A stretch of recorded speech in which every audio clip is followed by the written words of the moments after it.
There. Welcome, everyone. We are officially starting this webinar. Sorry for being a few minutes late. We just wanted everyone to be connected and making sure that all connection is right. Welcome to this online workshop. My name is Paul Darmicourt, and I'll be your moderator today. I'm connecting today from Brussels, sunny Brussels. And on behalf of IPIFF, I wanted to welcome everyone. So IPIFF is the international platform of insects for food and feed. And I'd like to welcome our panelists. We'll take a bit more time to introduce them, and also to the numerous participants coming in. There's more than 200 of you today, which are connected to this workshop. So we're very excited about this. We have an ambitious program. I think we should start straight away. So I'd like to, we're going to talk about innovation, EU bioeconomy, insect sector, its role in the circular value chain. And I'd like to speak to very quickly introduce Adriana Casillas, who's the IPIFF president, connecting from Spain, who will officially open up this workshop. Welcome, Adriana. The floor is yours. Thank you very much, Paul. So, dear attendees, it is my truly pleasure to see all of you here, even if it is digitally. So my warm greetings from sunny Spain. Hopefully in Brussels, the weather is also similar. In the ramp up to the event, I was thinking of these open lines. And one thing struck me as particularly interesting. We are fortunate today to have brought together so many stakeholders from various walks of the agriculture sector. In the upcoming 2 hours, we will hear from DG Agri, the European Parliament, the European Economic and Social Committee, as well as from insect producing companies' representatives. I promise I won't bore you with details that you have already seen from the event agenda. However, the one requiring thing that unites all of these representatives I have just mentioned is that we complement one another. And we complement one another to secure the sustainable future of the European bioeconomy. Today, we are faced with a slew of environmental, transport, and protein production challenges that years ago were inconceivable. The growing global population, as well as the EU's sustainable goals, merit solutions that bring innovation and sustainability to the forefront of the bioeconomy. This is exactly where the insect sector comes in. But I suppose we will all be hearing more about this very shortly. So as president of the International Platform of Insects for Food and Feed, it is my pleasure to open the webinar on EU bioeconomy and the contributions of the insect sector. I wish to thank you all for taking an interest in this event, especially thanks to our speakers, of course, our moderator, as well as to our sponsors, the companies Protix, Insect, Dbags, and Tebrio. So without further ado, I give the floor back to you, Paul, and thank you very much. Thank you, Adriana. Fantastic. Well, I'm just going to give a quick overview of the program today. You've received it, but just keep in mind we're going to have different interventions. We will be doing this under the format of a conversation. So we'll first, Mrs. Gail Mauhill, Head of Unit at DG Agri of the European Commission. Then Mr. Peter Schmidt, who President of the European Economic and Social Committee Workers Group, who's accepted to speak about the role of bioeconomy in the transition to carbon neutrality, circularity, and while leaving no one behind. So it's a very, very big program. And Mr. Amanpour, who's IPIFF First Vice President, who will bring an expert insight on innovative solutions, member of supporting circular economy and supply chains. We'll have a member of European Parliament, Emma Wiesner, who's connecting a bit later. Very excited. We spoke just before, and she's in session, but she'll be joining in at 3:30. And who's the rapporteur on the draft motion for resolution on the European protein strategy. to represent the EU ambition. We'll keep time for questions and ideas to keep things as interactive as possible. I'll take a minute to explain that. I just wanted to present IPIFF also quickly. So a lot of you know it already, but for those who don't, IPIFF is the International Platform of Insects for Food, Feed. It's a EU non-profit organization which represents the interests of the insect production sector. So we'll be talking a bit about it today. So it has 76 members, which are mainly European insect producing companies. IPIFF promotes the use of insects and insect-derived products as a top-tier source of nutrients for human consumption and animal feeds. Its main mission is to promote the wider use of insects as an alternative or new sources of protein for human consumption and animal feed. So in the name of IPIFF, I'm saying we're very glad to have those debates today. And I think we have the right people. You already thanked the sponsors, Protix, Insect, Tebrio, and Divax, who are also members of IPIFF and active members. And so thank you for them for supporting this initiative, which I think will bring good debates. So to keep the session interactive, we're going to take questions today. For those who are used to this in Brussels, we'll be using a tool which you might know, which is Slido. We're going to share a link in the conversation to Slido. So we'll say two links. In fact, one of them is a direct link where normally it should appear. If it's not the case, you can very simply connect to www.slido.com, and it's very easy. Once you have www.slido.com, just enter the hashtag EU Bioeconomy and EU Bioeconomy, just written all attached, all in small capitals, and you will be able to connect to this platform and to ask questions if it's possible. You should see appear in the conversation the link to the app to Slido. Very easy to connect to. So again, www.slido.com, and the hashtag is hashtag EU Bioeconomy. What I'd like is to test today with people who are connected, with our participants, this. So we just have put in place a very simple poll. So once you have connected, again, if you follow the link, you'll normally have access directly to it.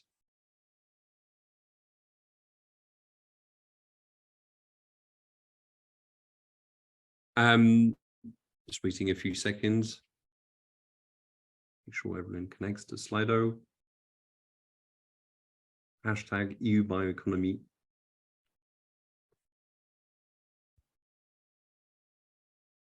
Fantastic. So for those who are already connected to the Slido environment, we are sharing a short poll. So if you would like to fill it, the question is very simple. According to you, what are the main positive impacts of the insect production sector on the EU economy? Open questions. Is it to ensure food security, contribute to energy savings, protect natural resources, accelerate the transition to sustainable agriculture, create innovative and sustainable jobs? And you can choose different questions if you want. Please do not hesitate. Again, www.slido.com, hashtag EU Bioeconomy, or just clicking directly on the link. And thank you for those answering. We're seeing their answers. So teammates are showing me, very exciting. See figures going up. Just wait a few seconds for everyone to give their answer and give you the results.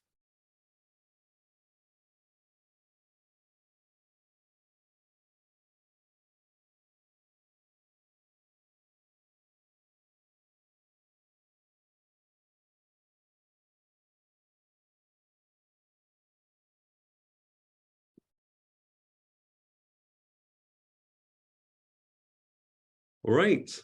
Well, the figures are still going up, but it seems that we have a few winners which are appearing.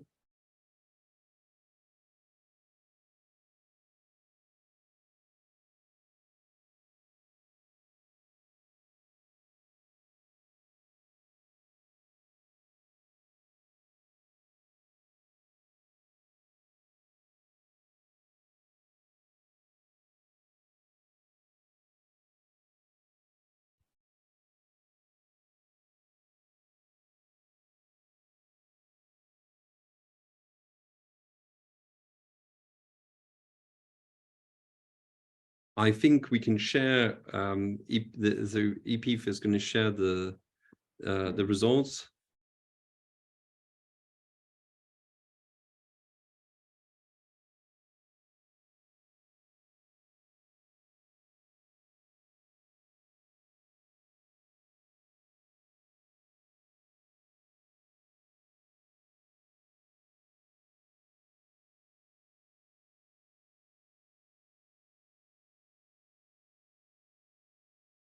I'm very glad to share it even on my screen. And so glad to see that the majority of answers come from, according to you, what are the main positive impacts of the insect production sector in the economy? First answer, accelerate the transition to sustainable agriculture. And the second favorite is ensure food security. And third, protect natural resources. Thank you very much for answering to this. Please note that you'll be able during the whole session to ask some questions on this platform. So, well, I'd like to maybe start straight away and introduce our first speaker, who's Mrs. Gaëlle Marion, European Head of Unit Environmental Sustainability at DG Agri from the European Commission. You have had a long-lasting experience, not only as head of unit now, but before as head of unit for consumption and consistency of rural development. You've been involved in the development of the Common Agricultural Policy since 2007, both on rural development and farm income support on different horizontal aspects, which include governance, delivery models, and networking. You have also an experience in European associations linked to rural areas with well, an extensive view on this. So thank you for accepting to discuss today. I'd be very glad to, well, speak largely about the overview of on environmental issues and the contribution of the insect sector to those elements. And so we're going to keep this interactive, but I think you already had a few introductory remarks. Thank you very much. Thank you very much to you and for this invitation. We thought it was really interesting to participate in this event because we see the sector has a lot of potentials to contribute to several of the challenges that we are dealing with, especially in my unit, environmental and climate challenges for the future, but also challenges related to the resilience of farms and even our rural economies in general. So what I wanted to do for this presentation, and I hope this is all right. I would be happy to take questions. I would be more than happy to listen also to participants, to your representatives, to learn more even on this sector. But I propose to still go through this environment and climate challenges and let you know how we see the potentials of the insect sector, so that you can also confirm or give us some more feedback. And then, of course, go through the EU policies and initiatives that are relevant for the sector. Taking a few examples, it's not a full overview, it would not even be possible, but taking the few that surely are very relevant for you, and I would be happy to take questions on this. So I will start by the challenges.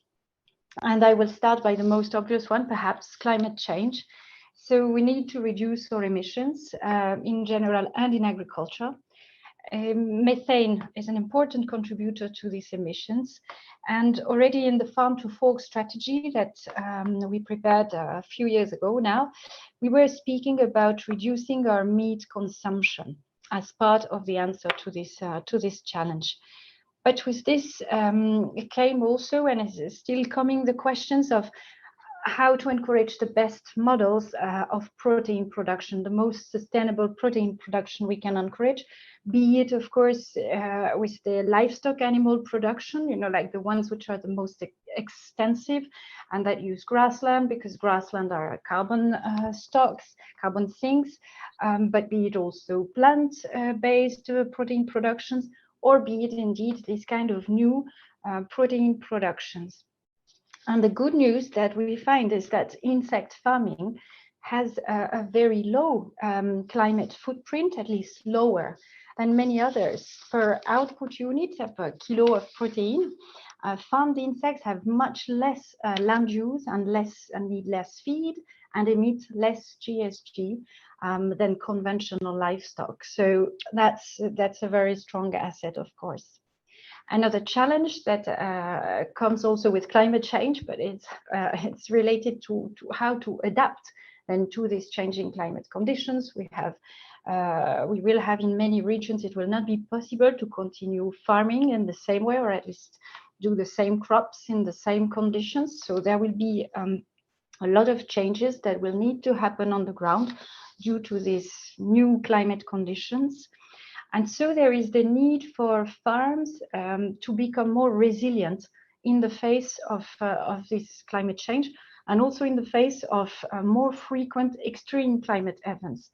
And there again, we see some potentials of the insect sector for farms who would diversify and do this insect farming as part of their farming activities, as a way to diversify, to be more resilient economically and to mitigate risk, because this activity is less dependent on climate conditions. And then in the area of environment, to take other examples, challenges, of course, are numerous. We have a biodiversity decline. We have water management, which becomes more and more challenging because of this climate change. Soil health also is at stake, is declining. And we have the issue of nutrient leakages. In the Green Deal, we had the objective to reduce by 50% the nutrient leakage, so that this is also high in the agenda. And here, how we see the insect farming contributes is with the slow release of the nutrients contained in insect frass, with an efficient micro and macronutrients release in the soil. Nitrogen, phosphate, potassium, and thus has the potential to reduce the losses when it's used as a fertilizer. It also adds organic matter in soil, which is another issue that we know about soil, is how to keep or even increase, in some cases, the soil carbon matter. So there's to be some advantages here, and to substitute, of course, a part of the synthetic fertilizers, which are very costly in energy. And finally, or maybe as an overall view on these advantages, is how circular this production can be. Using the frass, and since we were there, is not only an advantage for nutrient leakages, we see it also as a very circular, closing the loop of insect farming by reintroducing the relevant nutrients and the organic matter in the soil. And the valorization of the frass as fertilizing product makes insect farming nearly a zero waste activity. So because they are fed with crop residues, so that this very circularity is obviously very interesting from an environmental point of view. And sorry if I was a bit long on these examples. I'm sure you are very well aware of all this, but I wanted to show this because these challenges are our daily challenges in the Commission, in DG Agri, and certainly in my service. So there seems to be all these potentials that we would need to value of the insect sector. Now, as regards the tools, the policies, the initiatives that would be relevant for the sector and that could help the promotion of these sustainable protein productions, I will mention a few examples, as I said, and I will start, of course, by the bioeconomy policy, the promotion and the support for the bioeconomy.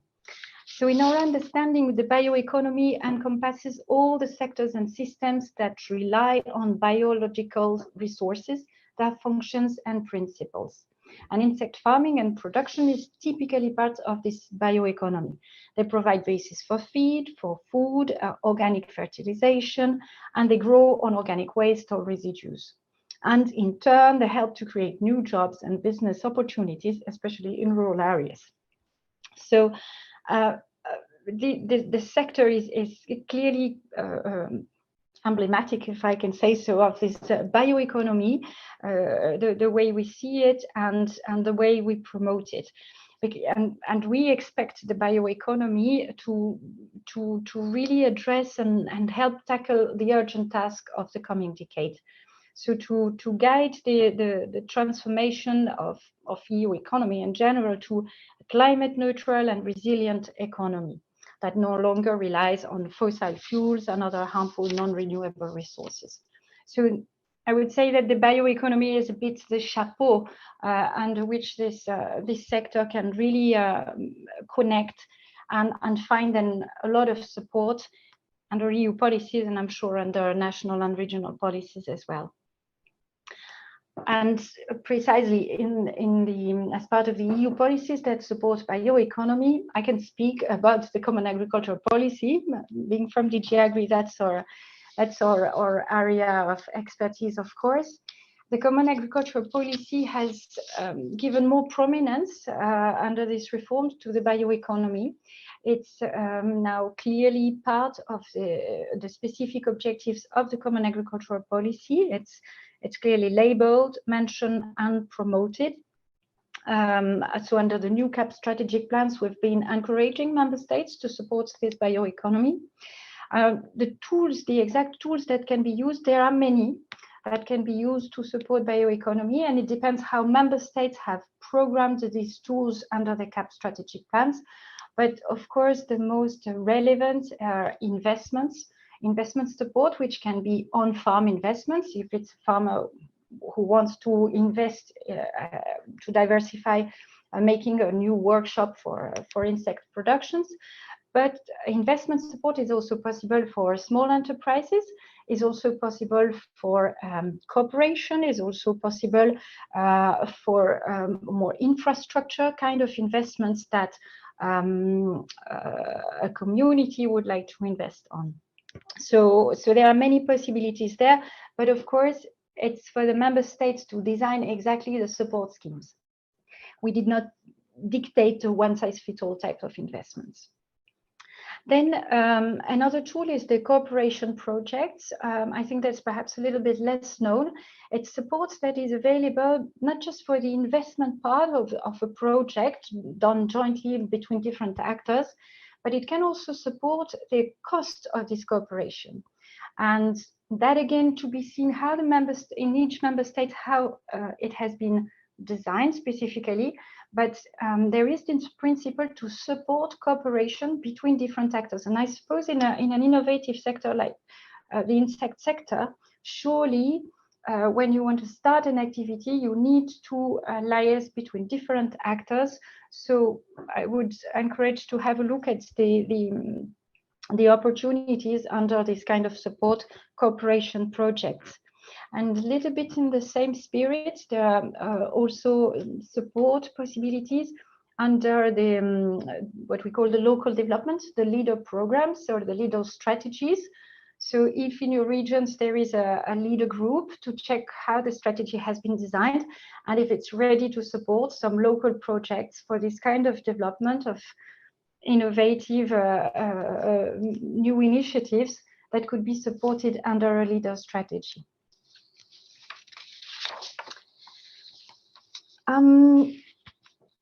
Well, on this we take a lot of questions on the CAP possibilities for support. Another initiative that I wanted to mention, maybe it seems more anecdotal because it does not provide funding opportunities. It's the long-term vision for rural areas. but I want to mention it in this context because at least it gave a vision where clearly it shows that the development of rural areas matter for our society, and that local initiatives contributing to the territorial development in a sustainable and circular manner should be fully part of our future. So that's really something strongly promoted under these initiatives, and there are many actions going on under this initiative. And bioeconomy as such is really promoted under this vision. Especially there was some projections that further development of the bioeconomy will lead to 400,000 newly highly skilled jobs by 2035 and up to 700,000 by 2050 in most rural areas. So the development of the bioeconomy would result in this kind of jobs in rural areas. So let's hope the vision will be right and will bring all these new opportunities. Finally, a last point, or nearly last, but as part of the initiatives and actions at EU level that can be relevant, is the preparation of a report on plant proteins for a sustainable food system. So that's an initiative of DG Agri, not my unit, but we are working with them. It's planned to be adopted at the end of the year or early next year. And although its first angle is about plant-based proteins, it will be looking at all the different sources of protein, alternative sources and novel sources of protein, so like insect protein, and their different uses both in feed and in food. And I think you were even approached, or IPIFF I think was approached for a workshop which took place earlier this week on Monday to participate already in a first consultation of experts on this initiative. There may be another one in November, so that would be interesting again to participate and show the potential of this sustainable protein production. So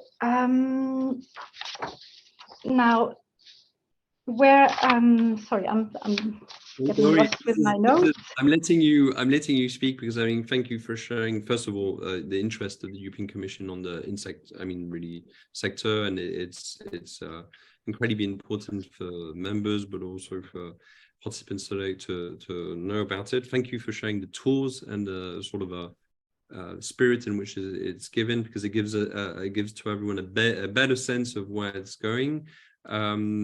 There's already on a question which has appeared on the Slido tool, which is what are the possibilities open under the EU Common Agricultural Policy that can be translated to national programs. You already started answering to that. So of course, for everyone who's connected today, it's how does it translate, at some point at national level. I think the right direction is given, and so it is of interest for people to know with. Okay.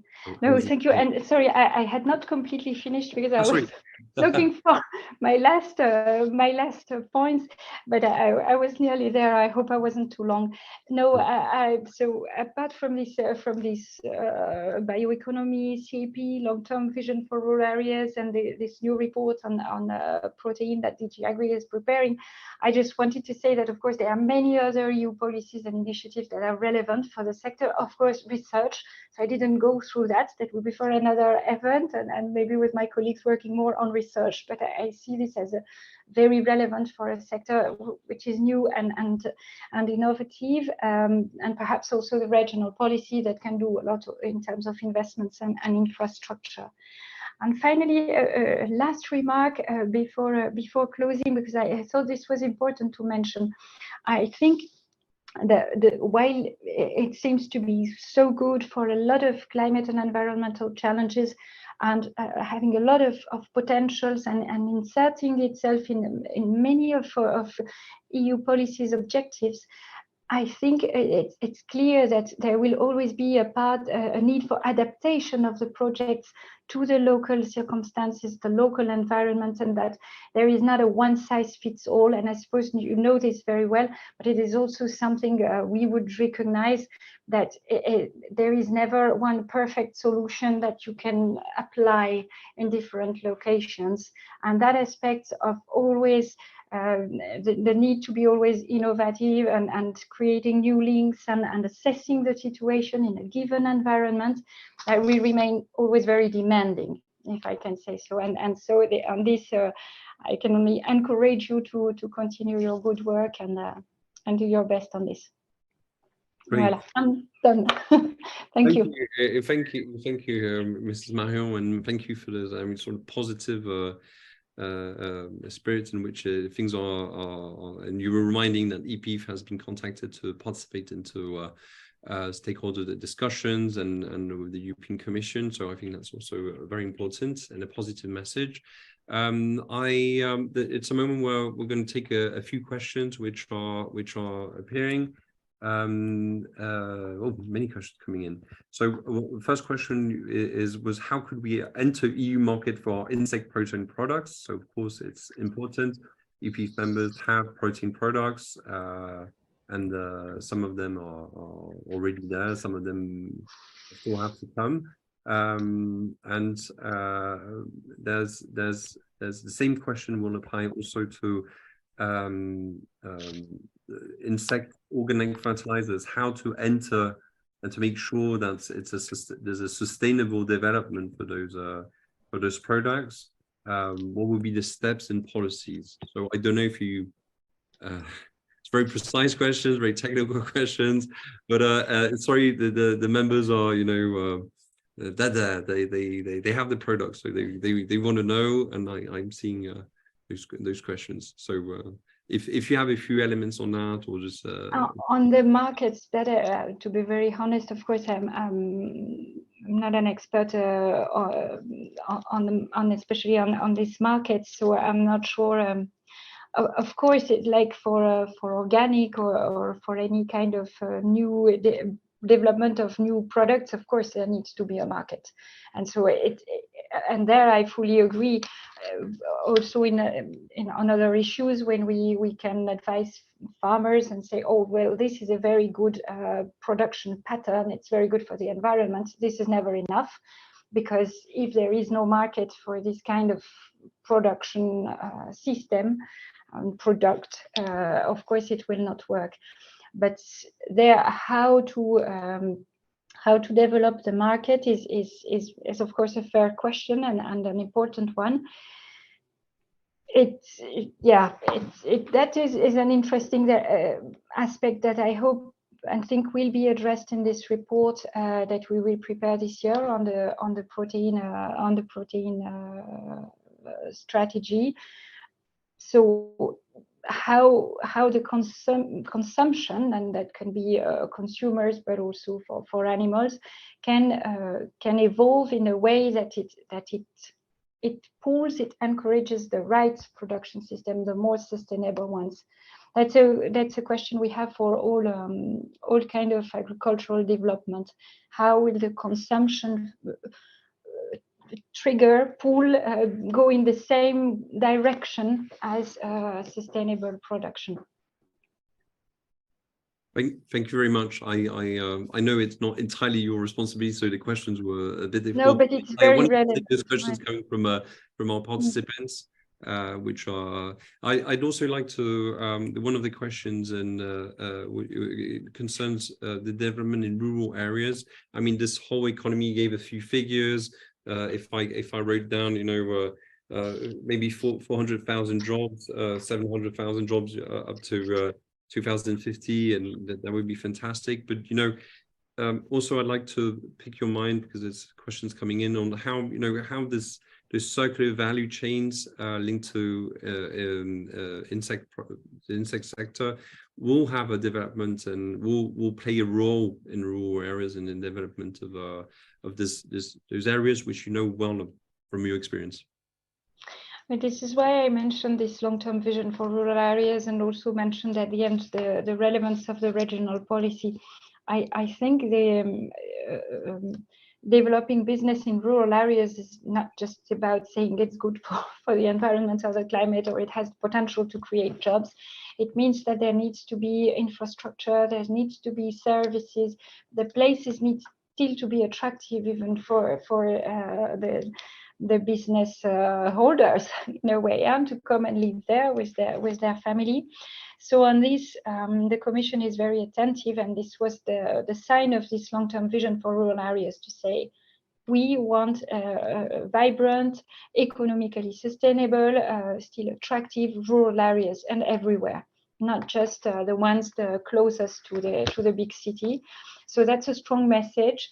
Not so easy to do, of course, but there is this objective, for example, of developing broadband and have full coverage on all rural areas. And I suppose that's very relevant for any kind of business to have at least good connections, but also there are new initiatives being undertaken in relation to transport connectivity and services. So a lot of things are happening. There is this idea of rural proofing all the new Commission initiatives. So making sure when we do a new policy proposal, it's fit for purpose for rural areas. So all this matters. It's not directly maybe supporting your kind of businesses, but we are aware this is very relevant.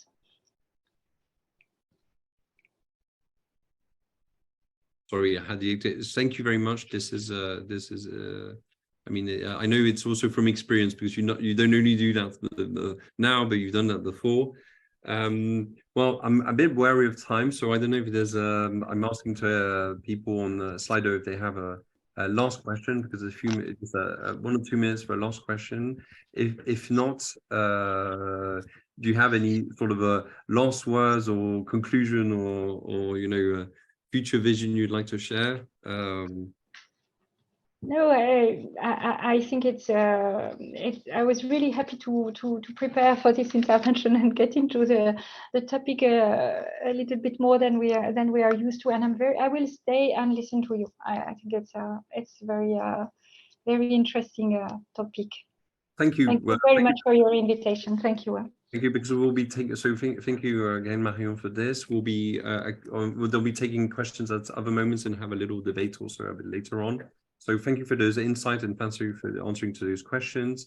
And so, well, I take this opportunity to do the transition, and I'd like to introduce Mr. Peter Schmidt, who's president of the workers group of the ESC.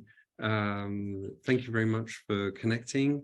I'd like to say that for those who don't know yet, Mr. Peter Schmidt, he's been a member since 2014 of the European Economic and Social Committee group, Group 2, Workers Group.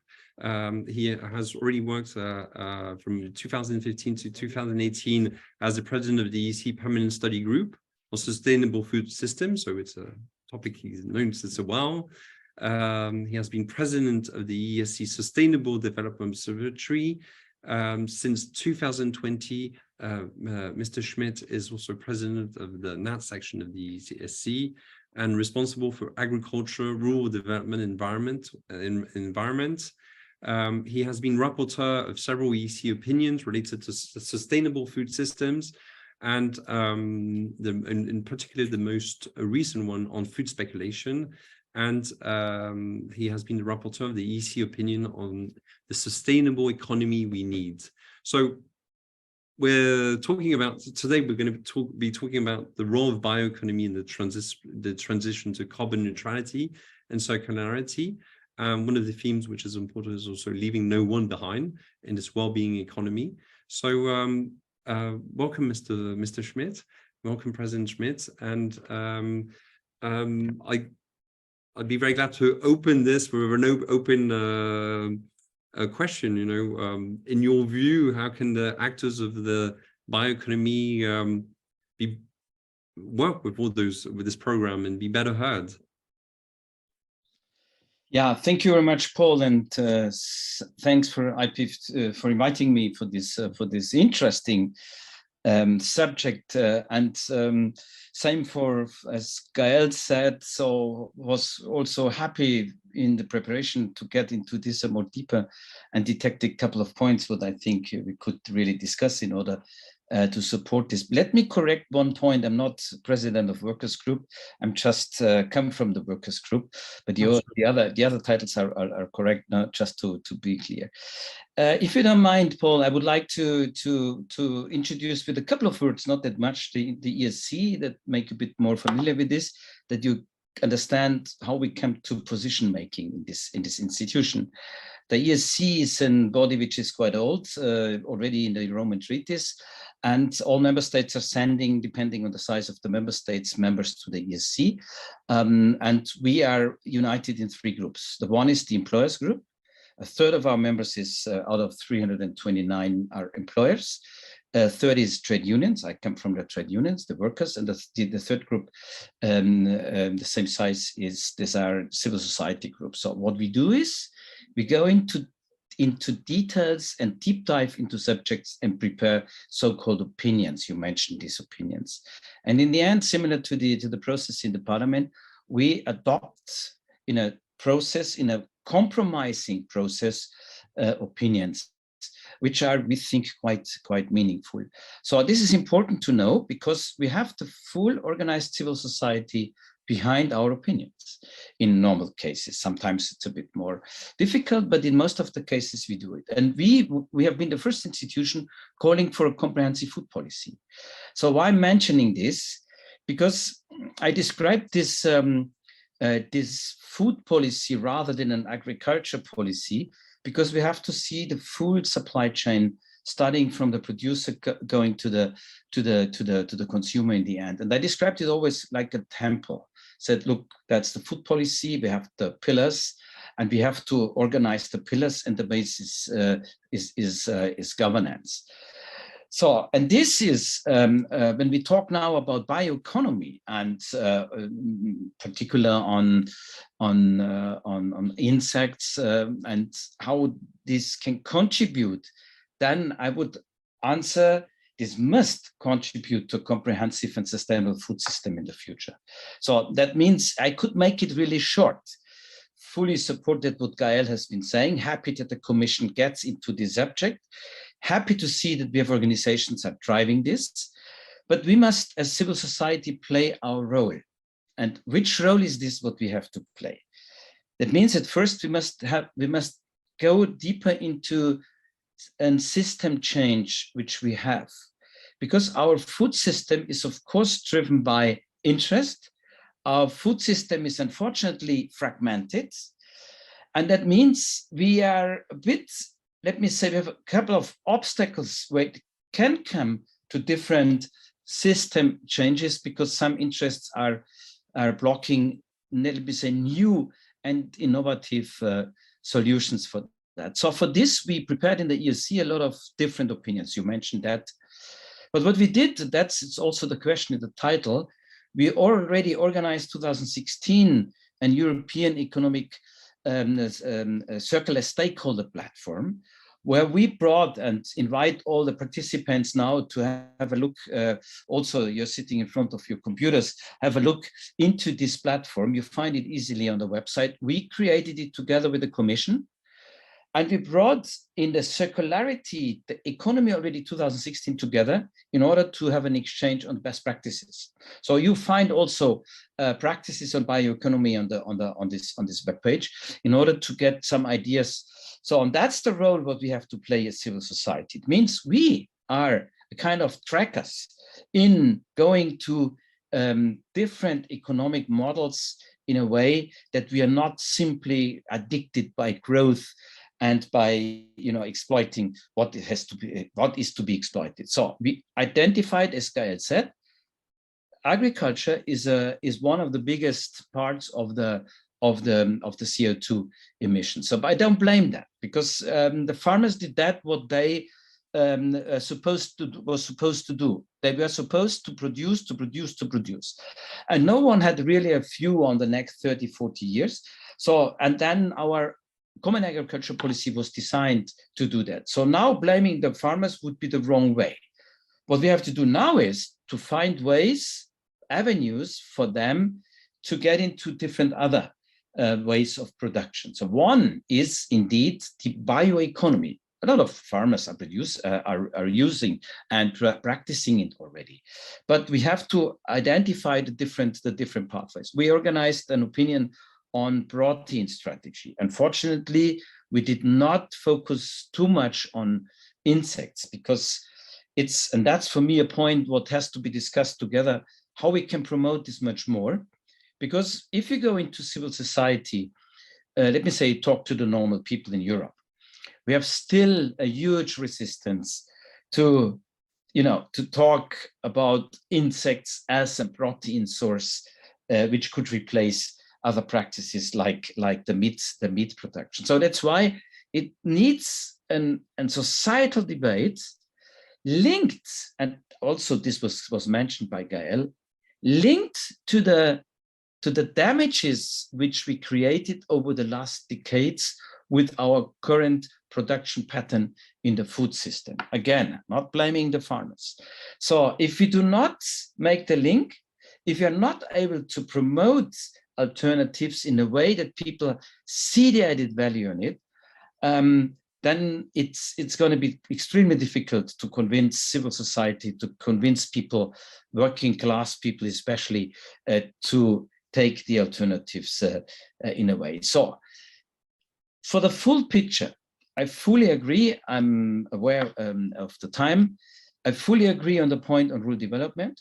That's absolutely clear. And Gael, I guess the potential for jobs using bioeconomy is quite too low, your estimation. I can imagine if we link this rural development, we have the rural pact. This is a great initiative. A lot of actors are in. We also, as ESC, we are part of this. We must foster exactly this.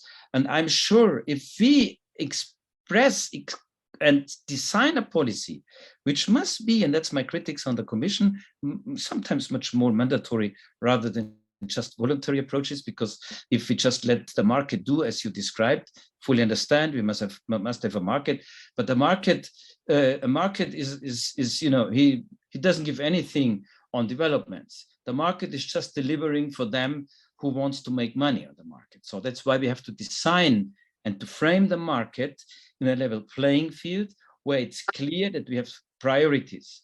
And one of our priorities in the ESC is rural development. One of our priorities is sustainable food systems, and that includes sustainable agriculture in a way. So these are we say we must have, and von der Leyen announced that, we must have an economy which is fit for people and is leaving no one behind in the end of the day. This is exactly the opposite what we are seeing now. And when we go deeper into this and look at the elections, the recent elections, the upcoming European elections, Europe will survive or will die on the rural areas. So because if the people on the rural areas do not see an added value of Europe, they will vote for populists, and the populists are not in favor of Europe. So that's why I'm calling the Commission, make mandatory policy frames.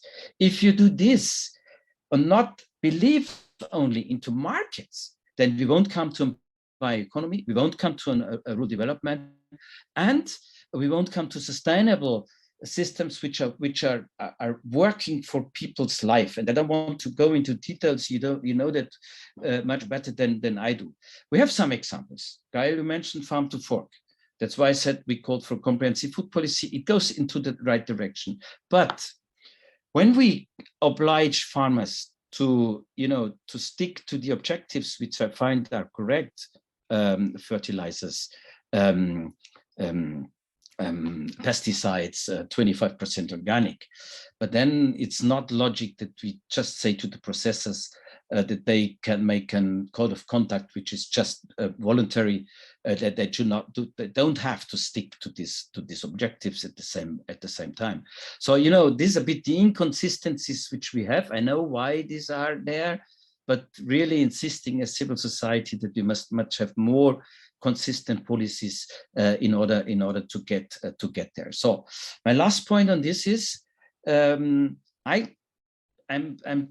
firmly convinced if we do not go into nature-based solutions, if we do not go to this bioeconomy solution, not only for the agriculture and food sectors, but I think, and you mentioned as well, Gael, also for other sectors, we won't come to the sustainable development. And I think for us, it's now the moment to come to a strategic autonomy in order to change the system. This was my starting point. The economic system, to build it on different other fundings rather than we have it now. I hear too often from the Commission the business case. We need it, no? To be clear. We need business cases. Without these markets, it doesn't work. But not just relying on business.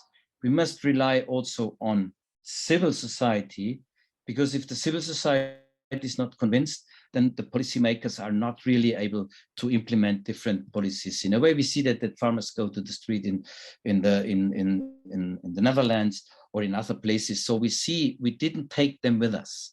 And that's the real big problem. And this way, and coming back in my last point to the insects, if we are not able to promote it in a way that the people understand, get this as an added value in their own life, they won't do it. This is absolutely clear. And learning from some industry sectors, I'll give you an example of what I mean. So I come from Germany, and a couple of years ago, when we had to change the transition debate from combustion engines to electric cars, the industry was totally against, and they thought they can rely on, on the policymakers. At that time, Merkel was chancellor. She will protect our industry. So, and they failed because they didn't. And then the transition process started. What they did was not to resist and stay in their position, but they approached the policymakers and said, guys, if we want to make the transition, then we need the help. And they didn't say, help us as business in a way to get direct subsidies. They made it different. They said, support the consumer directly, then they will move from this product to the other product. And that's my point in the end. I think what we have to do we have to promote also on the consumer level. The one is the industry level, but also on the consumer level, that we get policies where it is easy to move from for the consumers to other sustainable products, which are nature-based, which is based on bioeconomy, and perhaps people will then sit, nice weather, drinking beer made of out of insects, then have the insects on their plates, and then having different approaches to this sector in a way. Then I'm quite convinced that we can do it. But we have to do quite a lot more as we did in the past. So that's for the moment. I hope it's sufficient. Could tell you much more on our opinions, but that's probably more boring than other. Back to you, Paul. I don't hear you. Thank you very much, Mr. Schmidt, for this intervention. I mean, in building also on the intervention of Mrs. Marion, having a sort of I think it's not even top-down approach, an approach, and then also the experience of the ESC and your experience where you give I'm going to call it bottom-up, but it's a bit more complex than that, as sort of a people's approach. It's reassuring because it means there's a dialogue and different opinions coming in. Second thing, thank you for reminding that this has been an initiative on which you've been working since a long time, and also giving perspectives on it. I think we're going to continue this discussion during the small, if you accept to stay a tiny bit, a small panel debate after the next intervention. This is a perfect transition also to introduce Aman Paul. Thank you. You've just connected. I'm glad to introduce Mr. Aman Paul, who's EP's first vice president. and member of the IPIFF Executive Committee.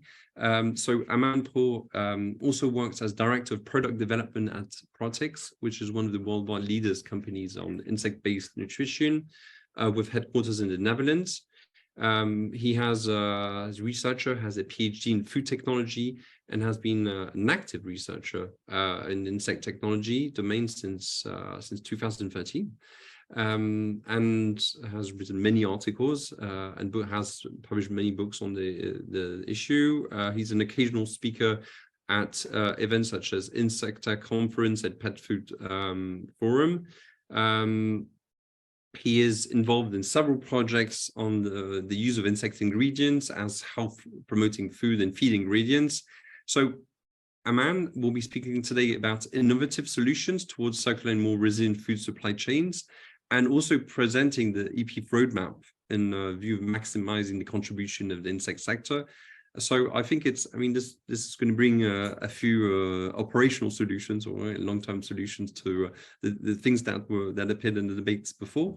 So welcome, Aman, and thank you very much. I think you have a presentation up, so thank you for that. Thanks, Paul, for the great. The floor is yours. Thanks, Paul, for the very kind introduction.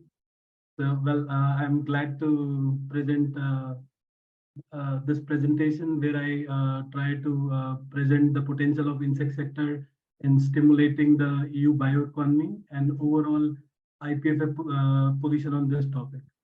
Just a small disclaimer, I think some parts of my presentation will be complementary to the things that have been already presented by Mrs. Gail Marion, but it will be really building on the topic. So I just try to navigate to the. So basically here you can see the table of content. First, I will emphasize on the benefits of insect production, then how can we fulfill the potential of insect sector, and then IPIFF's preliminary reflections on establishment of tailored EU measures. So first, and I think the most important question, why insects? So in EU alone, approximately 59 million tons of food is wasted every year, which is more or less about 20% of the total food produced. Then if you see our reliance on import, we are importing a big chunk of our food and feed ingredients from other continents. And finally, look at the growing population. So by 2050, the world population is expected to touch 9 billion. And considering this fact, I think the area under agriculture will considerably shrink, and it will be difficult to produce the food for teeming million. So from nature, it is already evident that insects have a key role in bioconversion of organic waste. And we believe that they present a valid solution to address some of the key challenges that EU face today. And we believe that insects are not just complementary to, for example, the growing demand of meat by using insects as food themselves, but also they can be a helpful nutrition solution for fishes, poultry, and swine nutrition.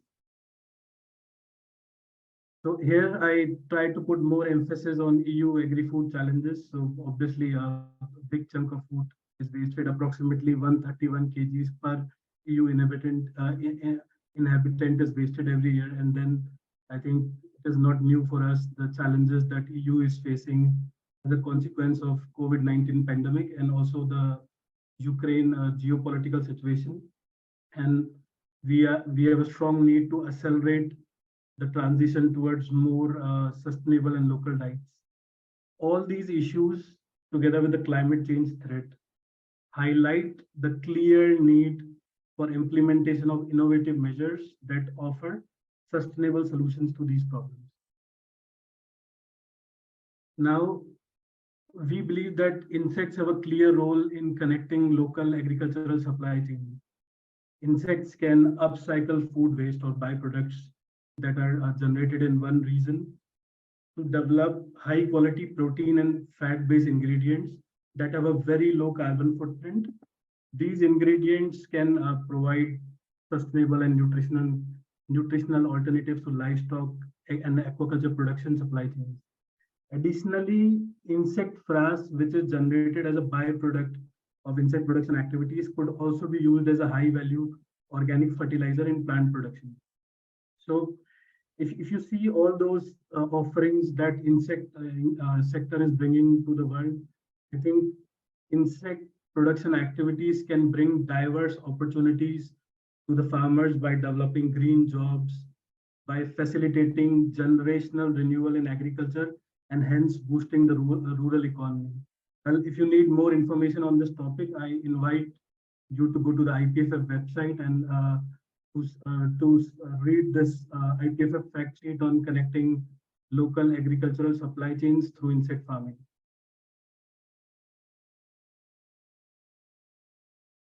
So in this slide, I show the potential of insect ingredients for use in livestock and aquaculture. First, I think it's not a surprise for us that insects are natural components of fish, pig, poultry, and cat diets. They are not just interesting source of proteins and fats, but they also have bioactive components like lauric acid, antimicrobial peptides, chitin, which can positively improve the health of the animals. In aquafeed, insect proteins in EU are mostly being used for salmon, in salmon feed, in trout feeds, and these two, well, also together with other species that I've mentioned in the slide, sea bream and sea bass, they represent more than 60% of EU aquaculture production.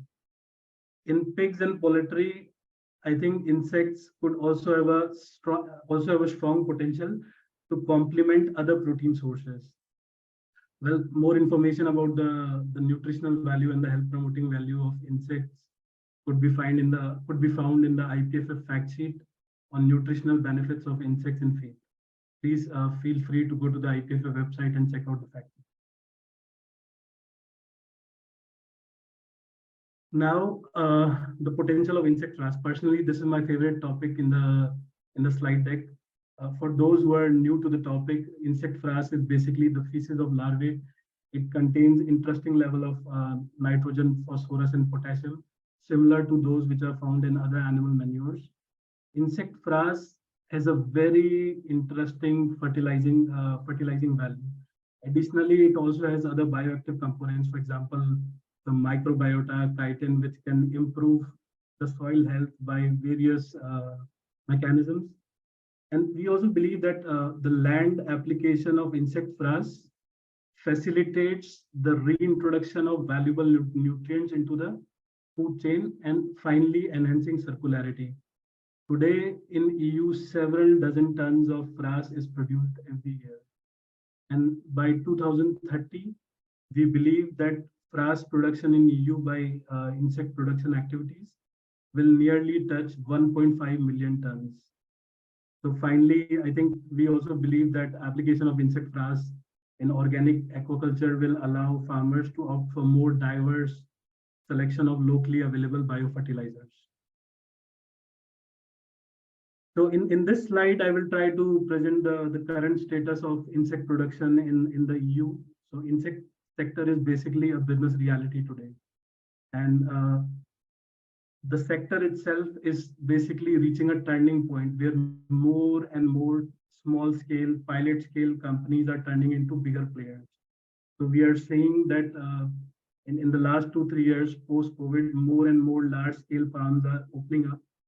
Until now, approximately 1.5 billion euros worth of investments have been secured by the sector, and we expect that by 2025, this the investments will be upwards of 3 million euros. Today, there are a handful of companies which are already producing more than 1,000 tons of ingredients every year. And by 2030, I think we believe that these numbers will increase by several folds. And if you see today at the jobs that have been produced by the sector, so already by 2022, the sector has produced approximately 1,000 jobs. And according to the estimates of IPIFF members, I think the sector will employ more than 30,000 full-time employees by 2030. And if you see at the market coverage today, the main market for insect ingredients are pet food and aquaculture.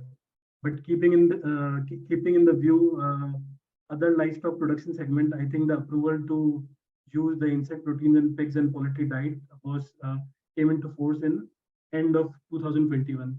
So, and now a lot of companies are finishing their R&D projects, and use of insect proteins in pigs and poultry diets is gaining quite some traction.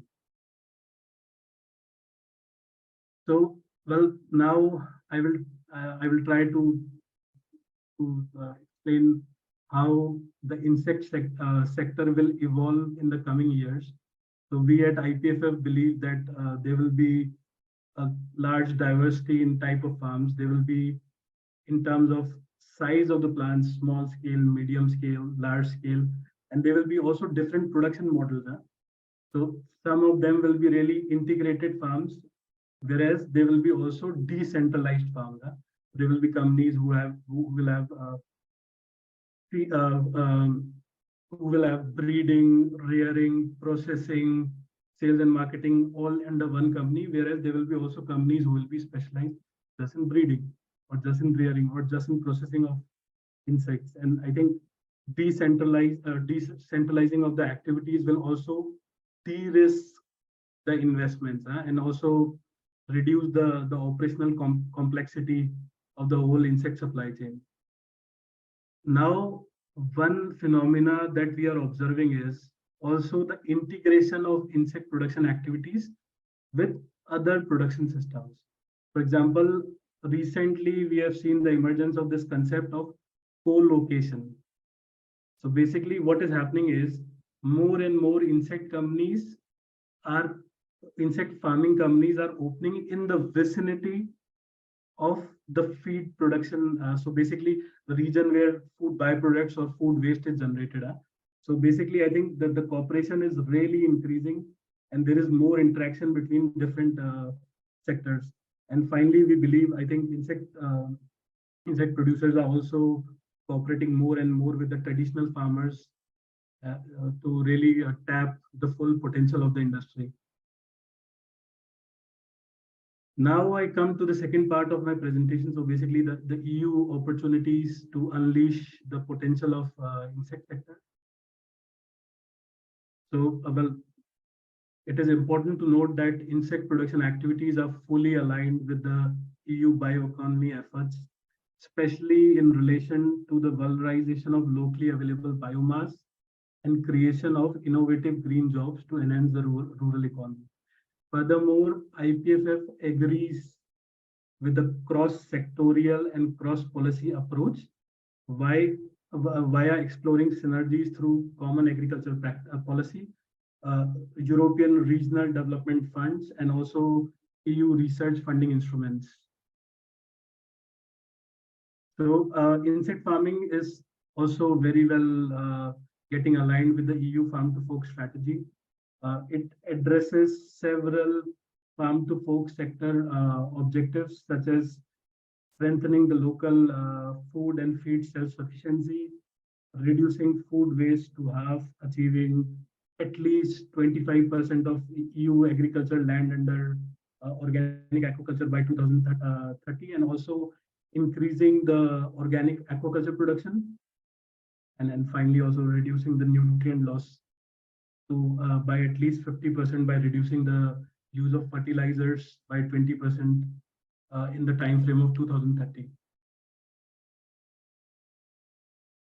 So, well, in this slide, you can see how the insect production sector could benefit from different policy frameworks. The list, this is not an exhaustive list, but I try to give some examples.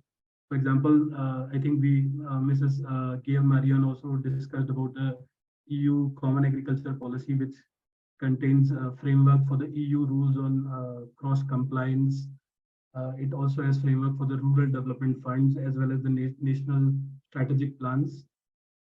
We believe that insect farmers will very well support the traditional farmers in achieving this policy. we at IPIFF also believe that insect farming activities should receive equal attention like other protein crops under the Common Agriculture Practice Policy strategic plans, which will help the insect farmers to maximize their contribution in regards to environmental and climate performance. Next, I think insect production companies should also, and they are already trying to benefit from the European Horizon Europe funding framework under the alternative source of proteins. And finally, I think insect sector is looking to tap opportunities under the Common Agriculture Policy Network. The CAP network is a forum through which the national CAP networks, organizations, administrations, researchers, entrepreneurs, practitioners can share their knowledge and information about agriculture and rural policy, and IPIFF is a part of this network. Well, now I come to the final topic of my presentation, IPIFF preliminary reflection on tailored EU measures. Yeah, I think it's really the time to think out of the box with a holistic approach. And at IPIFF, we are really, we think that next common agricultural policy shall include measures targeted towards insect production activities. Research funding instruments should also have space for future-oriented research projects, also including untapping the potential of insect production. And I think we should explore possibilities under EU cohesion, EU protein strategy, and EU agri-food promotion policy. Finally, we need to really think out of the box in relation to devising EU efforts towards a decarbonized economy via insects. Well, at this moment, IPIFF is exploring all the possibilities. In this relation, we have organized a brainstorming during IPIFF annual conference, which will be organized on 15th November 2023. So basically, I invite all the participants to really stay tuned regarding more information about the IPIFF annual conference, and we promise you to really bring more updates and follow up on this topic during the conference. And I think IPIFF is also consulting on various policy measures. For example, Mrs. Gail Marian already mentioned that IPIFF is connected to the unit for consultation on EU protein strategy. In order to address the key EU challenges related to food and agri-systems, IPIFF believes that it is important to create bridges and to build the trust. And we believe that this will happen by strengthening collaborations with various agri-food sectors and academic actors, and engaging in research and business discussions with similar-minded sectors. For example, we are already trying to build relationships with the algae production sector, with yeast production sectors, amongst others. And finally, we believe that inputs and cooperation with all the relevant stakeholders like you guys present in the webinar is super important for maximizing the contribution of insects in EU bioeconomy. And this is my final slide. So basically, thanks for paying attention. If you have any questions, you can either ask me now, or I think Paul will really keep an eye on his watch. So maybe there might be some time later on, or feel free to contact my colleagues at IPIFF at the phone number or email address mentioned on this slide. Thank you. Thank you very much, Haman. I mean, this is great. I mean, I was not looking at the time. I was looking at a lot of questions which have come in, and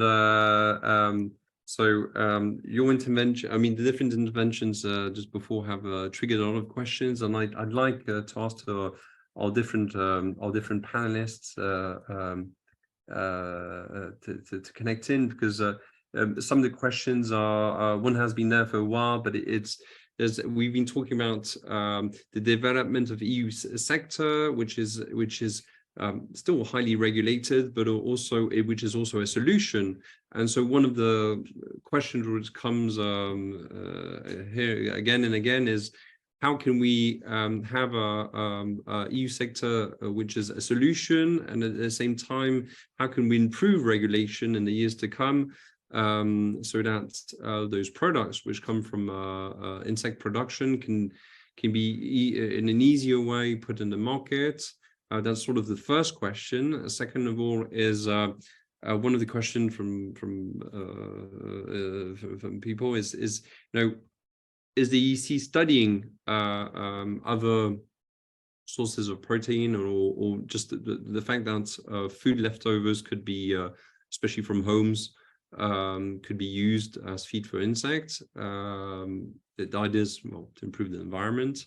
Those are the sort of first questions which are ping. I have other ones, but I don't know if someone wants to answer to this in a peculiar way. And I just wanted to say that there's been also to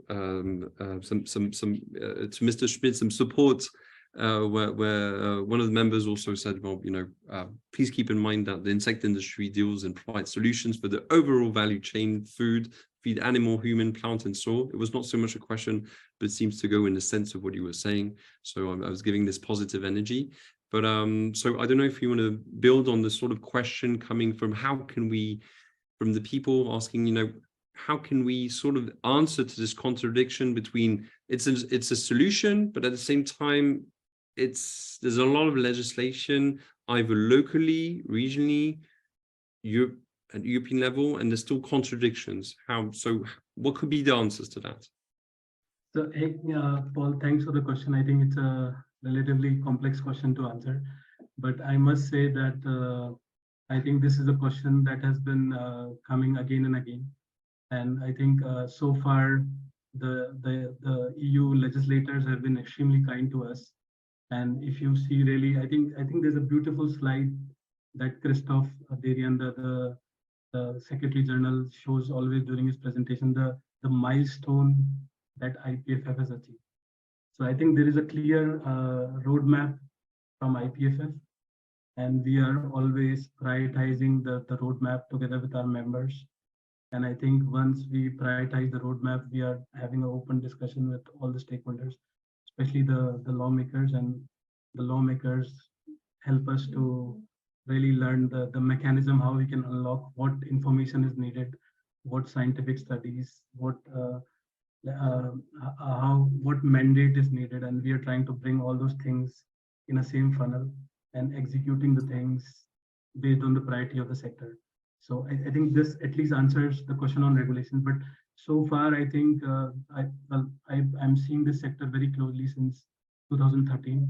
And I think if you see what we have achieved, so use of insect oil, the first legislation that opened was use of insect oil for animal nutrition, then use of insect proteins in pet diets, then it was aquaculture somewhere in 2016, 17, then pigs and poultry in 2021, then series of novel food dossier that started, I think, in somewhere in 2019 or 20, the first novel food dossier approval. So I think we have started with a good vibe. A lot of approvals have already taken place, and we have a lot to achieve. We are taking one step at a time, and we are trying to make sure that we do it right for the first time. So I think still people have some sensitivity towards insects. So it's very important that we do it right. We establish the safety, we bring all the stakeholders together, listen to all the relevant stakeholders, and devise a strategy that fits everyone. So I think that this is answer to your question one.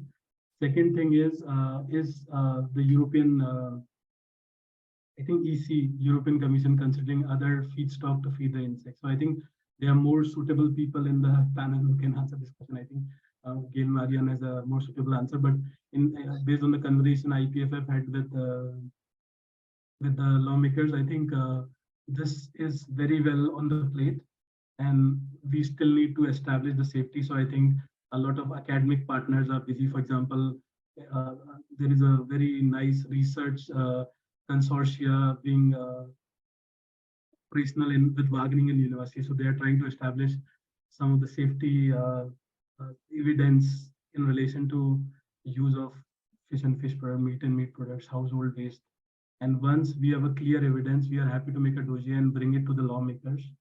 And they will go via IFSA to really evaluate the safety, and maybe we have a approval from them in the near future.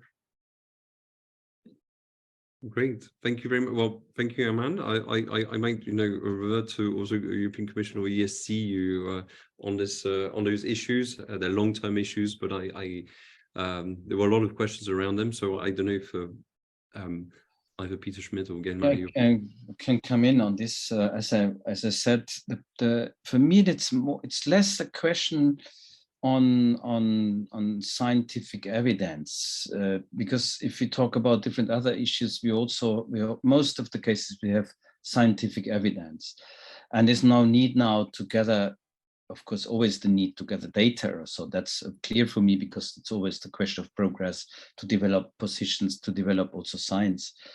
But here I see this more as a cultural issue, as I said. So if we want to convince, and one of the questions how we can convince processors, breweries, and other processors in order to use this as ingredients in a way, then we have to do different things. The one is the policy making process. I mean, as I said, the policy makers must frame it.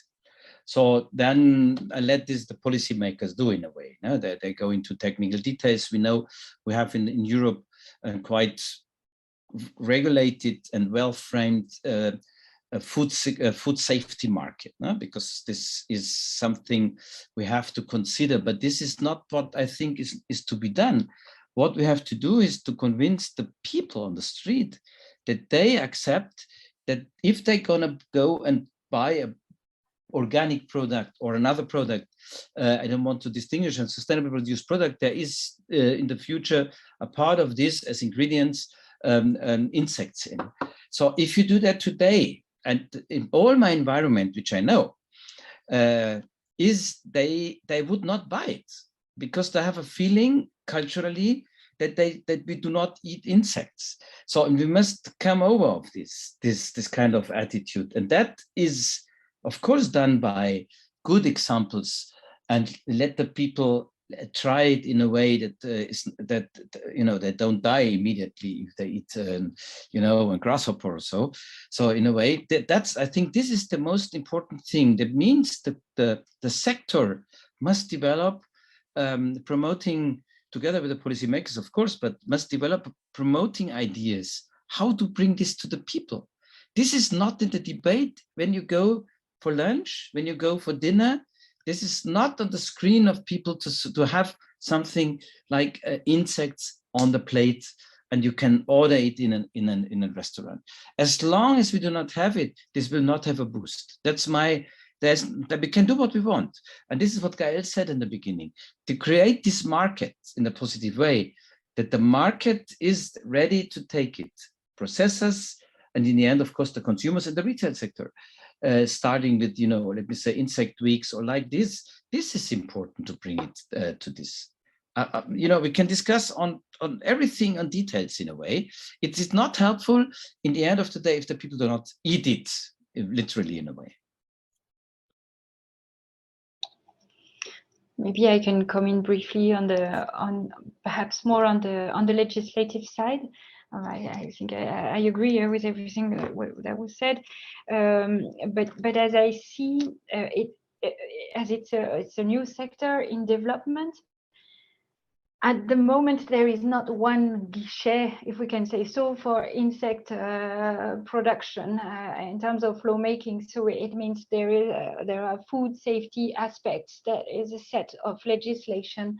There will be other sets of legislations related to labeling and other things. So I see that it must be complicated for a new sector, and we need to reflect on how this can be facilitated and made less complex and lengthy.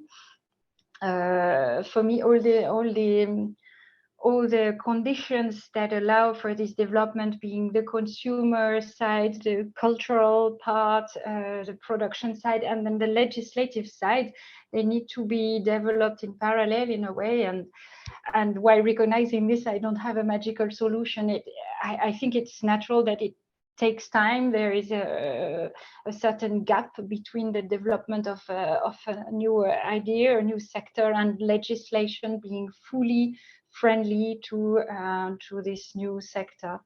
So, but I'm quite confident that things will evolve, because the environmental and climate pressures are so high that we will have no choice than to go for really this sustainable protein production is a must. Huh? So it will happen, I think. Voilà. Well, thank you very much. I mean, there's a bit of faith, but I think it's what people need to hear also in the sector, which is and everyone is convinced, I think, and the questions we have are, you know, how can we bring it forward? How can we better bring other organic byproducts producers, like, you know, breweries, agricultural companies, to divert their byproducts to this? How can we go even further, do more, and so on? There's something about the questions all around, you know, we are local, we do things. We'd be very glad to move forward. Paul, if I may come in on concrete points, what I think is necessary, and someone in the chat or in Slido said, is the sustainable development the hook or the transport let me say mechanism to do it? I would say yes, because if we go into the you know, in the footprints, in all the environmental footprints, we should also talk about social footprints as well. No? So this is done under good working conditions too. We have collective agreements and so on. But if you go into the environmental footprint, and if we would imagine if a mother would feed with the small glasses, don't go into brands, their kids in Europe, I talk about Europe, when it is beef or it is insects, then the mother won't decide saying, I'm going to take the insect. But, and that's the big but, in Germany, one small infant nutrition producer rocked 30 years ago the market, simply with a simple slogan saying, I stand for this with my name. And the big multinationals at that time, they covered, you know, they occupied this sector, and they just laughed about it. And you know how he did it? He did it by introducing fully organically produced baby foods. And he is now the market leader in it. And this was the argument. It's not that the taste was better or so. No, the argument was that the mother said, no, I would like to do something good for my kids so that don't go into other production. And that's the way I think we must do this. If this sector wants to grow and to take market shares, then it must give this difference. What is different if the people go for insects, proteins, or they go for other proteins? That's for me the key. So it must be something, and the new generation wants to save the climate, the planet, and all this much more. They will go for this in the future rather than for meat. They already reduced it. But if you can provide really an alternative, then it will run. That is the trick in it. Thank you, Mr. Schmidt, for this. I'm taking the opportunity because I just saw that Emma Wiesner, a member of the European Parliament, just ran out from a commission in which she was, and it just arrived. Thank you for being spot on time, and I know how that this was difficult. As you see, the debate is entirely there. I think we have a very constructive a moment. I wanted to take the opportunity to introduce Emma Wiesner, who's a member of the European Parliament. She has had long-standing involvement in environmental issues. In Parliament, Emma Wiesner is a full member of the Committee on the Environment, Public Health and Food Safety, and the Committee of Fisheries. She's also a substitute member at the Committee ITRE, and ANIT, the Special Committee for the Protection of Animal and Transport. And sorry, I forgot the European Parliament Committee on Agriculture and Rural Development, which was part of the discussions today. She is a rapporteur on the draft motion for resolution on a European protein strategy. So in that context today, the proposition was to discuss about, well, the EU ambition towards diversifying and boosting the domestic production of proteins, well, also discussion about synergies between the EU bioeconomy and protein strategies. Well, as rapporteur on this draft motion, we'd be very glad if you could give us an introduction on, this plan you're working on, and how do you see things? Absolutely. First of all, thank you for inviting me to this seminar, and also for reaching out earlier on the protein strategy and your interest in the regulation or the proposed report that we're currently negotiating. So as you said, my name is Emma Wiesner, and then I have the very pleasant task of being rapporteur for protein strategy. And I think it's just an amazing combination, me representing a traditional farmers party from Sweden, but also me being an energy engineer, very invested in climate policies, and also very interested in food technologies. So I think it's the perfect mix, because we need a strategy for protein, and we need a strategy for proteins in Europe. And we need also to have the farmer-centric perspective of that strategy. And I think I represent really all of these areas that must be addressed within a protein strategy. So the work is now ongoing. I presented my draft report in March, which is then a draft report for protein and protein production in Europe. And we're currently now negotiating with the other shadows. We have over 700 amendments from the other political groups. So this is a file that really generates a lot of opinions and emotions for various reasons, and insects might be one of them. And we're now trying to find a good compromises proposal to really shape a strategy that narrows down the scope and sets a direction for the Commission on what needs to be done in order to produce more protein in Europe. We know that the Commission is planning to present their protein strategy February next year, so it's very timely. We will hopefully vote in the Agricultural Committee before the summer, and then just coming back after summer, we will vote in the plenary on this draft INI report, or on this INI report, to send it on to Commission and send our clear bullets that we want to see. We also know that the Council asked for protein strategy after the war broke out, or the invasion by Russia. Also the Council put pressure to deliver a protein strategy, and there's a lot of topics that needs to go in it. So where do you want to start? Well, I think one of the real, thank you for giving an update on this. It's interesting for the members to have a sense of where the discussions are going at the EU Parliament. It's probably the element you're the most knowledgeable about on this EU protein strategy. There's those amendments which are coming in, what are they saying? Is it totally opposed? Is it changing? Just having, you can't give details, but it's sort of the sense of where it's going.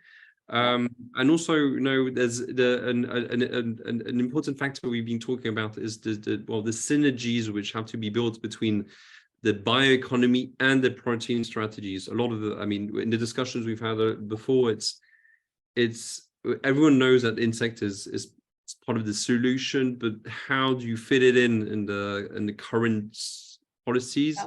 And that's hard. So for people who are connected today, it's a lot of them, it's okay, I'm hearing all of this, it's going in the right direction, but no, I'm not really making money today. Or I'd like this to develop. It's hard. I know if I'm there for the next 10 years, it's going to work, but how can we make it work, in a year, 2 years, 3 years? It's like 5 questions, one at a time. Sorry. No, so I mean, to start, I mean, the basis of the strategy, it's very much our current demand for high protein content crops in Europe coming from third countries. I mean, it's more than, I think it's 95% of the soya that we're using in Europe coming from other countries than Europe. It's not locally produced, it's not produced in Europe.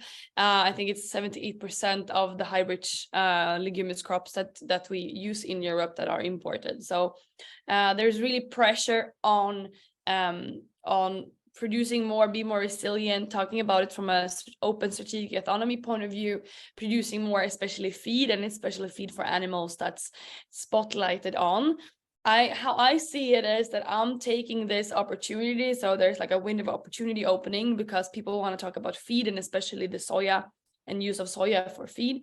I take it and I'm trying to also broaden the scope because we need more on proteins. We cannot only talk about soya and import of soya. So, I mean, I'm talking about the need for a holistic approach, putting the farmer in the center, the need of R&D in entire protein value chain. Also the synergies to other sectors. We're talking about biodiversity, the content of the soil, I mean, the carbon content of the soil health. We're talking about synergies with bioenergy, the ones producing leguminous crops or protein-rich crops can also use the residues to help transition into a bioeconomy, producing biofuels or biochemicals with the residues, and that also helps increasing the value. We're talking about the need for new plant material and really solid plant material. New genomic techniques could be a part of that solution, R&D into that. We're talking about cell-based protein fermentation, precision fermenting, but we're also talking about insects, of course. So I'm really trying to add all of the layers and all of it sort of linked together.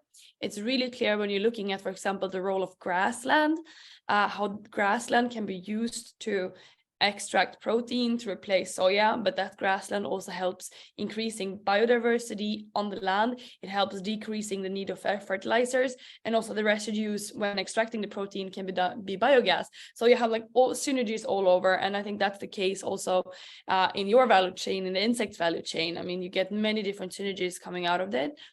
And I think it's very interesting also that the PESH committee is involved, because then we have the aquaculture involved, and also there's been incredibly big debate in Sweden during just the past week on the amount of fish meal needed to keep the fishing sector ongoing.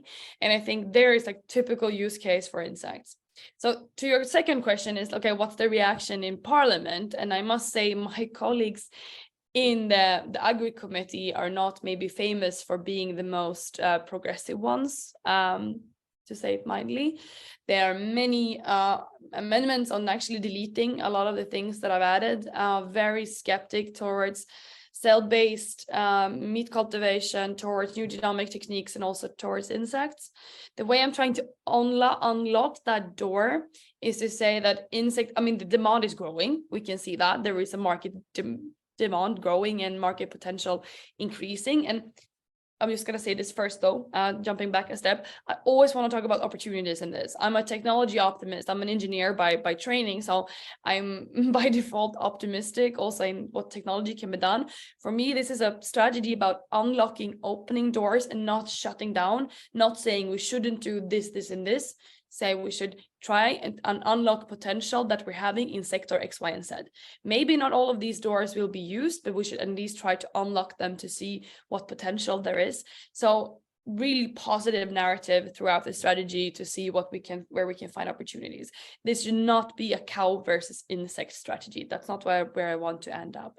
So also being in the liberal group, in the liberal family in Renew Europe, I also feel very confident finding a balanced approach here, because we are tending to see both aspects, and for me then it's important to have both sides with me in the spectra to not be too negative towards one technology or one type of protein, rather saying there could be alternatives in the future that are more sustainable that we should explore.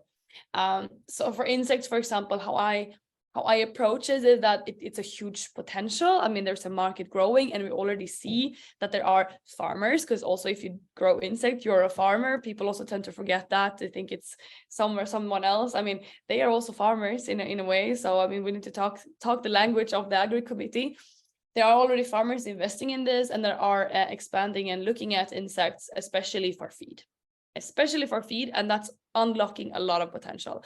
I mean, talking about animals today eating insects, I think hens is the most speaking narrative. I mean, that's not a biggie. I mean, that's not difficult, and that's also allowed today to give insects for feed. Can we unlock that? Can we make processes faster?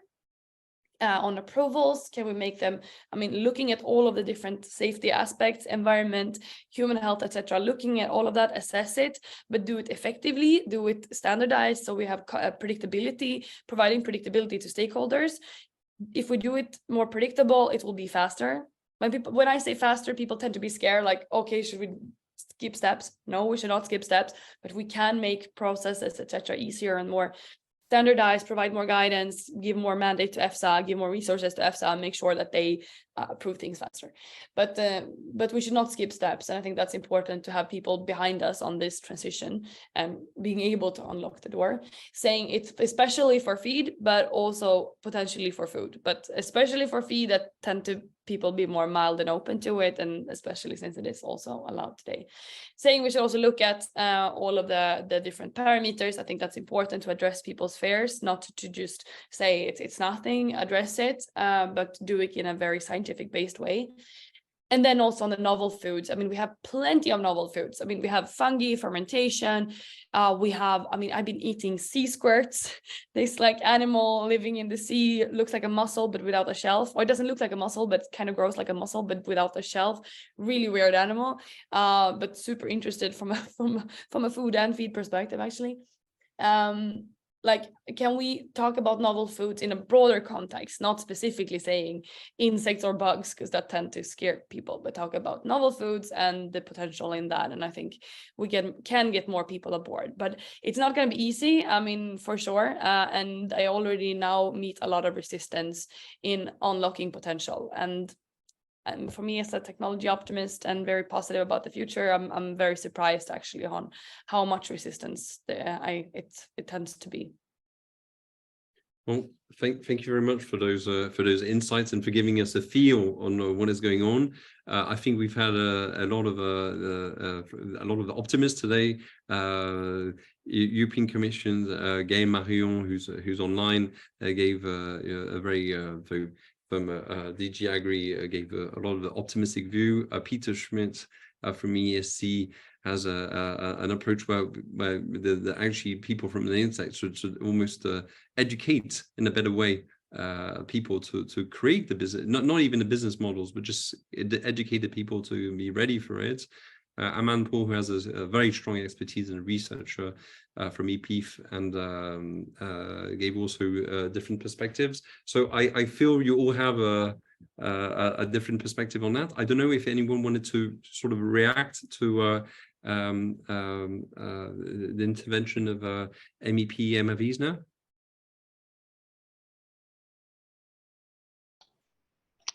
Not if not, maybe from the participants, I don't know. I'm just going to have a quick look at the questions.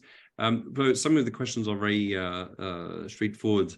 It is one of the questions is it is difficult for some actors in the aquacultural. It is difficult for some actors in for producers to be profitable when there's no regulation on the aquacultural sector. So I don't know from which country it comes. One of the questions was, is this as a matter at European level? I'm not an expert on this, but I suppose it's a question which is important for some of the elements. Other question was, we've had before, and I'm just repeating question is, how can we convince organic byproduct producers? And an example which was given was breweries, agricultural companies to divert their byproducts to adapt to insect bioconversion. And just in general, the questions are very often about how can we make out of this insect sector a more open sector. One of them would be, well, sharing a bit more information between the actors while still very independent. So that's a lot of questions, but I don't know, Mrs. Wiesner, if you had any ideas on how to just accelerate keep their safety on top, Yeah. No, I mean, first of all, there's also a limited number of words and characters you can put in a strategy, and that is always the challenge when you want to write something to be precise and concrete. And I personally believe that, I mean, there could have been room to be more specific in also what we are recommending. I mean, now we're pointing at regulations that need to change, and we're sort of putting our will and direction that we want to see things going. For example, of bioenergy, we're saying that the rules for bioenergy and biochemicals needs to be clear. So, I mean, we know that, for example, there will be use for biogas. I mean, so residues and side streams can be used for biogas, for example. The regulation needs to be clear, but we doesn't really point out, okay, but what do we mean, and where in the regulation, and how should we want to change it? And I think that's, I mean, always the issue and problem when you're writing an INI report with limited space to develop your arguments and rationales. The same with aquaculture, we're mentioning it, and especially mentioning it as a sector also in need of new types of feeds and competitive feed. So it's mentioned, but not maybe as extensive as some of you might have wanted. And we're also, I mean, we're saying that, I mean, competitiveness is of course of crucial importance here. All of the protein producers today in Europe struggle with competitiveness issues, and I mean, getting the business model to be able to compete with the imported feed that we're having. Hopefully the deforestation regulation can also help putting more pressure on imports from, for example, rainforest rich countries to also have their scrutiny, and that can even out the playing field a bit. But we also need to think about that. How do we create a competitive business case in the long run? I mean, just doing subsidies for protein crops one day and 1 year will not help us in the longer run. So we really need to have a business climate that are investing in new type of proteins, and insects being one of them. I'm talking, sorry, about protein rich crops, but I mean protein rich products in general. Sorry for that. I mean, bad habit, but I'm talking about all the protein kinds, and I think we're all sectors are struggling with the same things there. And in general, I mean, I think there's a lot of prejudice when it comes to the insect sector. So keep educating. I mean, I've been tasting your salt and pepper worms and the crickets with barbecue sauce and all of that. And I mean, it just helps. It de-dramatizes things if you tasted it and you realize you're actually fine. And then people also worry that now EU is going to come and say we're all going to eat insects in the future. Well, I think the feed sector is really where we have big issues. I mean, piles of fish meal, where same time as the Baltic is being defished and the fish stocks is simply just decreasing.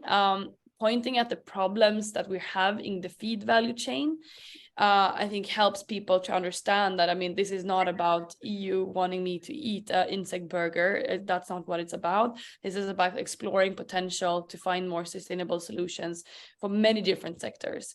But I mean, tasting it definitely de-dramatizes it.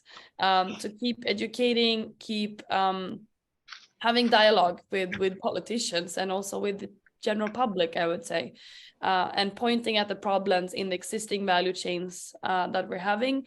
And then, I mean, either you push to demand or you push supply. And here maybe we should see also that there is a demand and show people the huge demand for this, and that helps building a supply case. Was that clear? Yes, it is. It is. I mean, it's a lot of elements. But I think you've given a lot of different insights and a lot of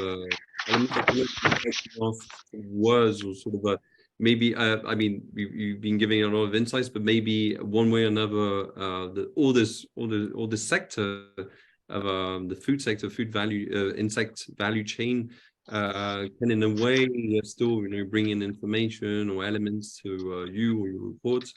In all cases, I don't know if there's anything you need on that, in that sense.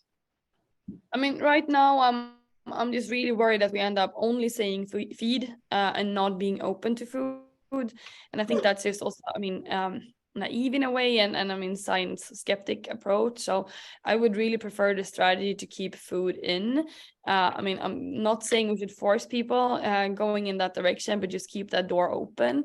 I really hope those arguments are sticking, but those will be my biggest challenges in the current days ahead. The other politicians and the MEPs in this house tend to be seeing the potential for feed, but very worried what the voters will say if we start saying this is a potential food source, which is, it's a challenge. But I really hope we can be science-based here and just not closing any doors. That's a big risk if we say it should not be for food already now. Okay, but maybe then we're just missing out on a huge potential. We don't know. Thank you, MEP Emma Wiesner, for your time. I know it was a tight schedule today. Thank you for those insights, which are very useful. And and good luck for for the amendments, because the 700 amendments is a lot to deal with. In all cases, this session is almost arriving to an end. I wanted to thank, first of all the speakers. Thank you to Gail Marion from the European Commission. Thank you to Peter Schmidt from the European Economic and Social Committee. Thank you for Amand Paul from IPIFF, MEP Emma Wiesner. I wanted to thank all the different participants to this event. Very lively, loads of questions, and some of the questions, I'm sorry, which were not answered yet. But we tried to take as many as possible. Recording will be available on the IPIFF's YouTube channel, so please connect if there's anything. I'd like to thank again the sponsors of this event, Protix, Insect, Tabrio, and Divax.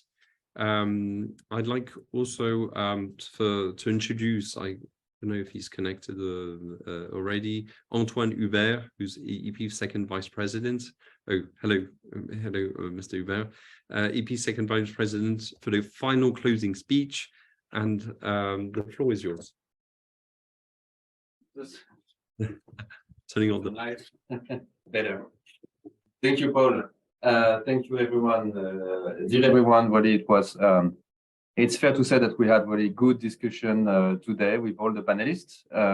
So joining Paul's comments, I would like to thank you, everyone, on behalf of IPIFF members, for taking the time and to provide such insights on this really critical topic in the European Union bioeconomy. So thank you, Paul, your moderator of this event, and also all the IPIFF secretariat that have organized this webinar. I think it's very useful for all our members and our stakeholders.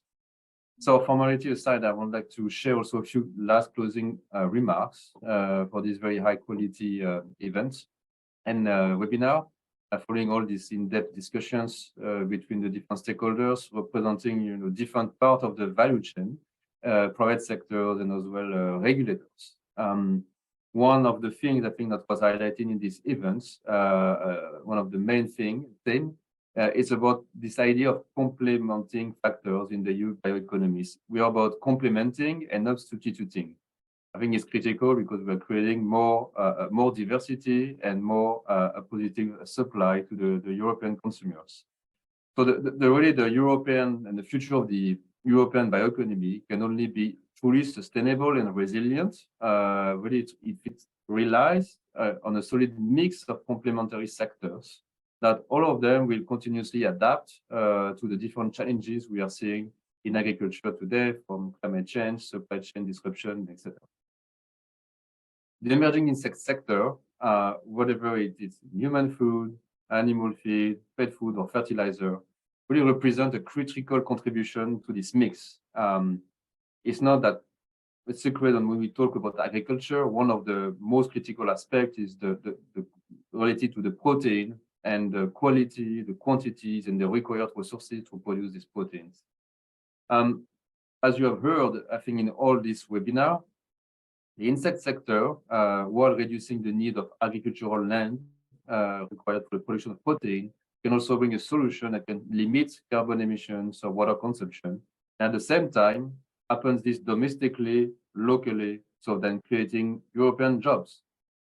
So in summary, my 2 cents on this future of EU bioeconomy is that we should look towards protein production diversification, and while adhering at the same time to the European Commission view that we already should focus a lot on locally sourced proteins. So in my capacity as Vice President of the IPIFF, I would like just to emphasize to everyone that the insect industry is open to working alongside all other players and stakeholders. And we look forward to improving the future of this EU bioeconomy. And this emerging sector, the insect sector, can also offer new opportunities to farmers to diversify their activities and then contributing to maybe generational renewable in agriculture. You know, it's a very critical challenge in many member states. More broadly, the insect sector can contribute to creating these new jobs that we're mentioning and very virtuous supply chains, and really boosting also the rural communities and increasing also the dots and connecting the dots within the consumers and citizens in all territories in Europe. So in addition to this positive economic and environmental credential associated with the insect production, we will just indeed not to forget the social dimensions that could be very positive parts.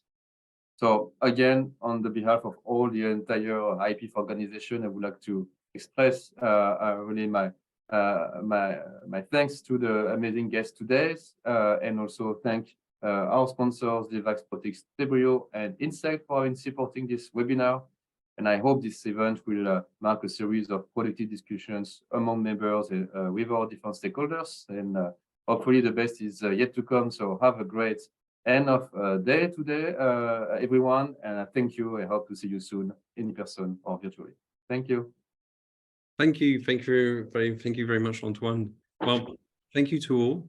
This concludes our day. We're on time, so I had promised for some of you had meetings after to finish at 4. Thank you again for following this live session. We will now disconnect this session, but please do not hesitate to check the IPIFF YouTube channel. In the days to come, we'll be putting online this session. And I wish you a great day. And we hope to keep this conversation alive. Thank you very much. Thank you very much. Bye-bye.